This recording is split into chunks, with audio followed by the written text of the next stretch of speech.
ولما مقشي نفقد كون كمالمود إنه لش وقريصة فيديو كم حنكون شرح دونا محيط تاي محي مهم وطهي سو هذا دورو مقلن رميس. السلام عليكم ورحمة الله وبركاته.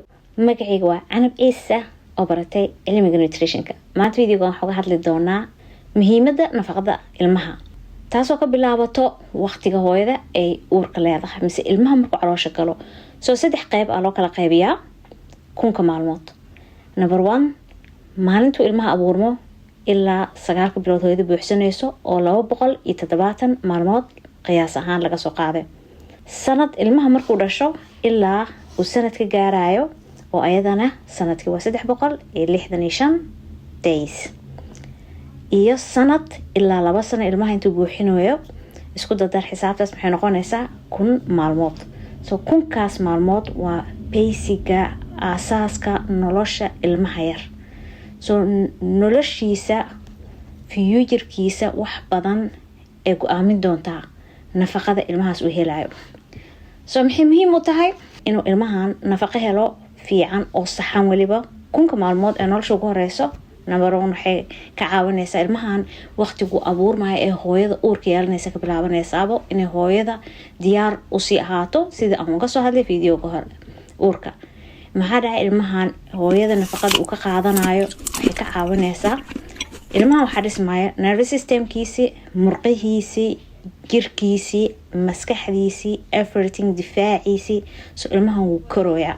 So waqtigan hadduu ilmaha heli waayo nafaqo saxan waxa ku dhici karo in koritaankiisa uu xumaado, difaaciisa jirka inuu yaraado mise xumaado, in ilmaha uu ku dhaco anemia, in ilmaha ka bixi waayo jiro, mar walba ilma jiro badan noqdo.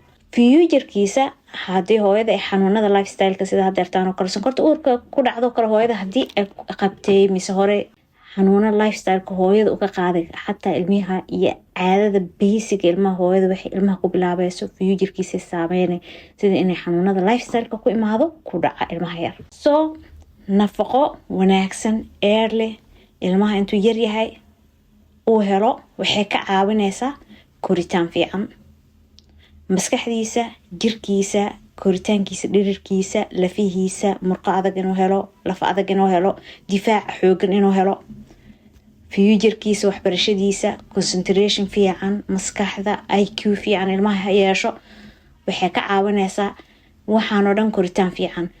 So guys, warka kooban oo kombo lagu soo shubay 1000 maalmood waa aasaaska caafimaadka caruurta. aad muhiim u tahay. weliba saa idin sheegay haddii aan fahmin oo waxyaabaha qaarkood iyagoo duduulaya ku ag mareen hooyo marka uurka isku diyaarinaysid muhiim waaye inaa caafimaadka ay ka taxadirtid, mental health-gaaga, physical health-gaaga, cunto fiican cuntid, stresska iska ilaalisid, active noqotid, ilmaha xataa future-ka maaragtay role model u tahay, aloosha oo ilmaha ku jiro hadaa buuq iyo maaragtay dagaal iyo problem in negativity amaanta dhan ku dhex jirtid ilmahaaga way saameynaysaa. Markay imaadaan adduunka 6 bilood ugu horeyso WHO waxa lagu taliyaa exclusive breastfeeding. aad muhiim u tahay in si joogto ah naaska loo siiyo. Ku dadaal ayadana ha ka kala gooyin ilmahaaga kadibna haddii uu ku sii cabaayo ka fiican ilaa 2 sano ku gaaro. diinta xataa way ku talisay in ilaa 2 sano ilmaha naaska loo daayo. mid kale ilmaha cuntooyinka oo la siinayo from markuu cunto bilaabo cuntooyinka u fiican, caanaha u fiican waa ka soo hadli doonaa.